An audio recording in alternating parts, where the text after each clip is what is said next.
राधे राधे, हरे कृष्ण। भगवान श्री कृष्ण आप सभी पर अपना कृपा दृष्टि बनाए रखे और आप सभी की मनोकामनाओं को पूर्ण करे। आज के अध्याय में, इससे पहले के अध्याय में आपने सुना था पुरुषोत्तम तीर्थ की महिमा के बारे में। आज आषाढ़ मास महात्म में आप जानेंगे कंडु मुनि के चरित्र और मुनि पर भगवान पुरुषोत्तम के कृपा के बारे में। कंडु मुनि कौन है? अगर आप इस बारे में नहीं जानते तो आइए हम आपको बताते हैं। व्यास जी कहते हैं, मुनिवरों, पुरुषोत्तम क्षेत्र संपूर्ण जीवन के लिए सुखद है। वह धर्म, अर्थ, काम और मोक्ष चारों पुरुषार्थ का फल देने वाला है। उसी तीर्थ में मुनि रहा करते थे जो परम धार्मिक, सत्यवादी, पवित्र, जितेंद्र और समस्त प्राणियों के हित में तत्पर रहने वाले थे। उन्होंने इंद्रियों को जीतकर क्रोध पर अधिकार प्राप्त कर लिया था और भगवान पुरुषोत्तम की आराधना करके उत्तम सिद्धि प्राप्त कर चुके थे। उनके सिवा और भी बहुत से मुनि वहाँ उत्तम व्रत का पालन करते थे, सिद्ध हो चुके हैं। मुनियों ने पूछा, साधु शिरोमणि कंडु कौन थे और उन्होंने किस प्रकार वहाँ परम गति प्राप्त की? हम उनका चरित्र सुनना चाहते हैं, कृपया बतलाइए। तब व्यास जी कहने लगे, मुनीश्वरों, कदम मुनि की कथा बड़ी मनोहर है। मैं संक्षेप में ही कहूँगा, ध्यानपूर्वक सुनिए।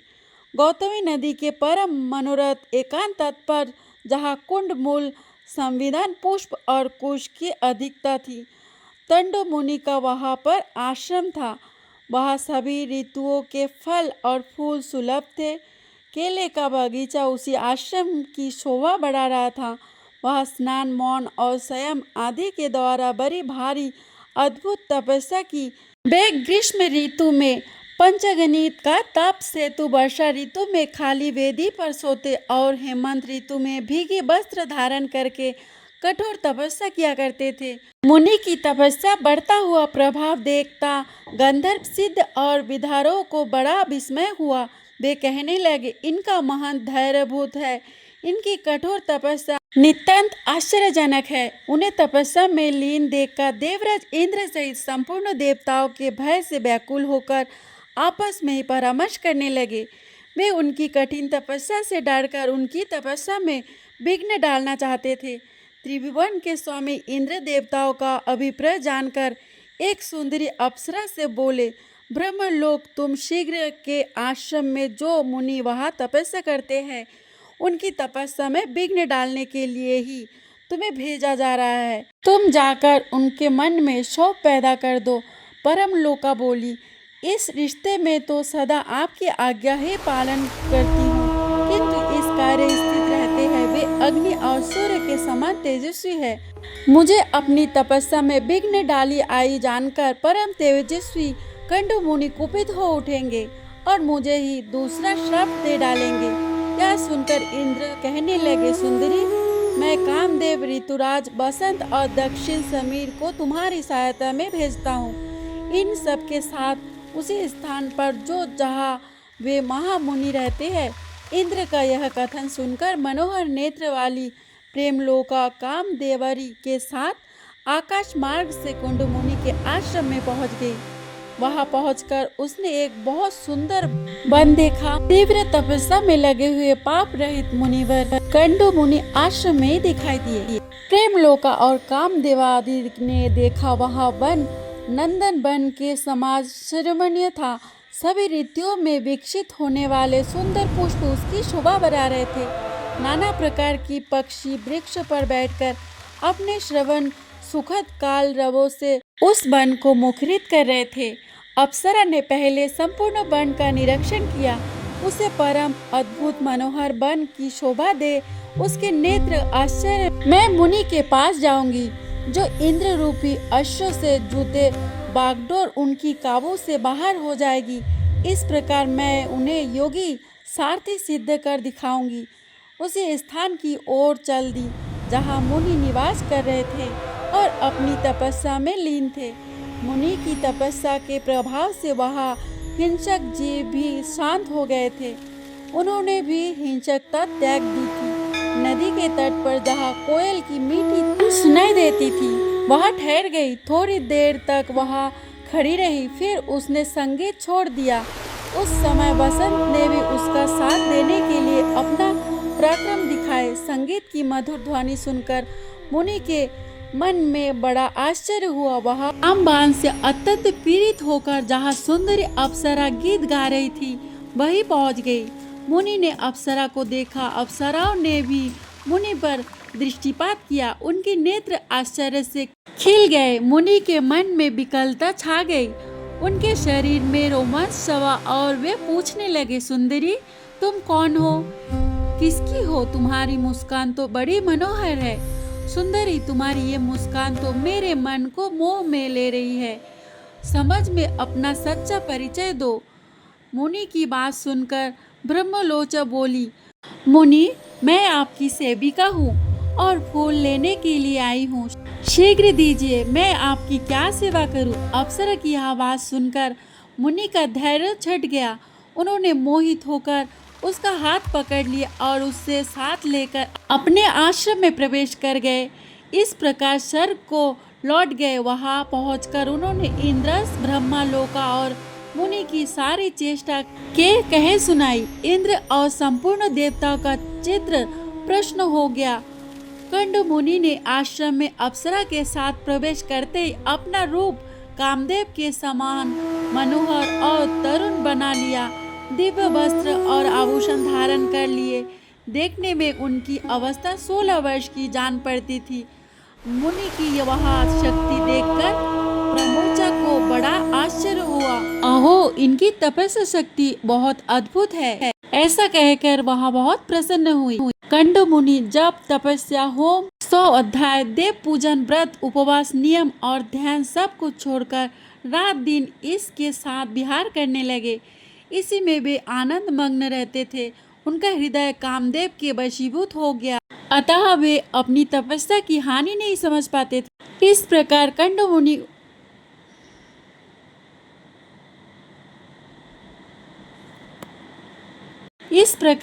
मुनि उसके साथ सांसारिक विषय भोग में आसक्त होकर कुछ अधिक वर्ष तक मंदराचल की गुफा में पड़े रहे। एक दिन ब्रह्मलोचन ने महाभारत कंड मुनि से कहा, हे ब्राह्मण, अब मैं स्वर्ग लोक को जाना चाहती हूँ। आप प्रसन्न होकर मुझे जाने की आज्ञा दीजिए। मुनि का मन तो इसमें आसक्त हो रहा था। इसके इस प्रकार पूछने पर वे बोले, कल्याणी कुछ दिन और ठहरो।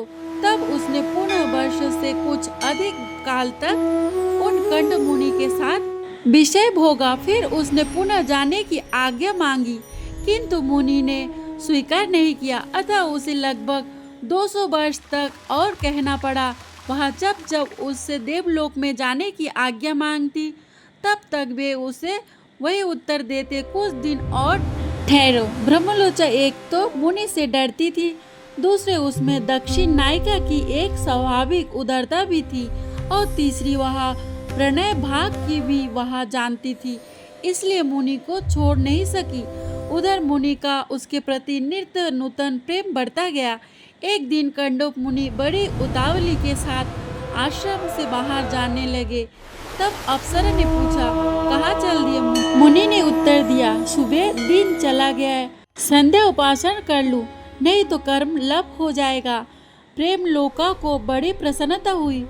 उसने हंसकर पूछा, सभी धर्म के ज्ञात महात्मा जी, क्या आज ही आपका दिन बीता है? आपकी यह बात सुनकर किसको आश्चर्य नहीं होगा। ब्रह्मलोचा की बात सुनकर मुनि बोले, कल्याणी, अभिप्रिय कल ही तो तुम इस नदी के सुंदर तट पर आई हो। इस समय तो मैं तुम्हें देखा, तुम्हारा परिचय पूछा, फिर तभी तो तुम मेरे साथ आश्रम में आई हो। अब फिर दिन बीता है और यह संध्या का समय उपस्थित हुआ है, फिर वह परिहास किस लिए? सच्ची बात बताओ। मुनि समझ रहे थे कि उन्होंने अप्सरा के साथ केवल एक ही दिन बिताया है, जबकि उन्होंने तो कई वर्ष बीत चुके थे। ब्रह्मलोचन ने कहा, ब्राह्मण, ये ठीक है, मैं प्रातःकाल में ही आई थी, इसमें तनिक भी संदेह नहीं है, किंतु आज नहीं बल्कि आज से सैकड़ों वर्ष पहले। अब तो इस बात को सैकड़ों वर्ष बीत गए। ब्रह्मलोका की यह बात सुनकर मुनि को बड़ा आश्चर्य हुआ, भयभीत हुआ। उन्होंने विशाल नेत्र वाली अप्सरा से पूछा, भीरू बताओ तो सही, तुम्हारे साथ निरंतर रमन करते हुए अब तक मेरा कितना समय बीता है। प्रेमलोका बोली, मोहे मेरे साथ तो आपके 960 वर्ष 6 महीने और 3 दिन बीत चुके हैं, या फिर परिहास कर रही हो। मुझे तो ऐसा जान पड़ता है कि मैं तुम्हारे साथ केवल एक ही दिन रहा हूँ। प्रेमलोका बोली, ब्राह्मण आपके समीप मैं झूठ कैसे बोलूँगी, विशेषता ऐसे अवसर पर जबकि आप धर्म मार्ग पर अनुसरण करते हुए पूछ रहे हैं। अप्सरा की बात सुनकर मुनि को बड़ा कष्ट हुआ। विश्व में अपनी निंदा करते हुए बोले, हाय मुझ दुराचारी को धिक्कार है। हे मेरी तपस्या नष्ट हो गई, ब्राह्मण बिताओ का जो धन है वह चला गया और मेरा विवेक भी छिन गया। जान पड़ता है मनुष्य को मोह में डालने के लिए ही ऐसा किसी ने युक्ति नई की सृष्टि की। मुझे तो अपने मन को जीतकर सुधा विपाशा राज देश और जरा मृत्यु से अतीत पर ब्रह्म का ज्ञान प्राप्त करना चाहिए। इसके विपरीत जिसने मेरी ऐसी दुर्गति की है उसके कम रूपी महान ग्रह को धिक्कार है। यह काम नरक ग्रह में है ले जाने वाला मार्ग है। इससे आज मेरी संपूर्ण वेदों के 100 अध्याय व्रत और समस्त साधनों पर पानी बैठी। उसे अप्सरा से बोली, पापिनी तेरी जहाँ इच्छा हो वहाँ चली जा। तुझे जो करना था तूने पूरा कर लिया। अब मैं तुझे अपने क्रोध की प्रचंड आँच से जो भस्म नहीं करता, इसके पीछे कारण है सब पुरुषों की मैत्री 7 पग एक साथ चलने से ही हो जाती है। मैं तो तेरे साथ त्रिकाल तक निवास कर चुका हूँ, अथवा तेरा क्या दोष है, तेरी क्या हानि करूँ। सारा दोष तो मेरा ही है, क्योंकि मैं ही ऐसा जितेंद्र ही निकला और तू तो इंद्र का ही प्रिय करने के लिए आई थी और आज मेरी तपस्या का सत्यानाश कर चुकी। अपने कटाक्ष के महामंत्रों से मंत्रों से तूने मुझे घृणित बना दिया। अरे अब जा और चली जा। इस प्रकार मुनिवर कंडू ने जब क्रोध पूर्वक उसे फटकारा तब वह कांपती हुई आश्रम से बाहर निकली और आकाश मार्ग से जाने लगी। फिर आगे जो कुछ भी हुआ उसका वृत्तांत आप सभी अगले अध्याय में सुनिएगा। अगर आपको आज की यह कथा पसंद आई हो तो वीडियो को लाइक, कमेंट एंड शेयर कर दें।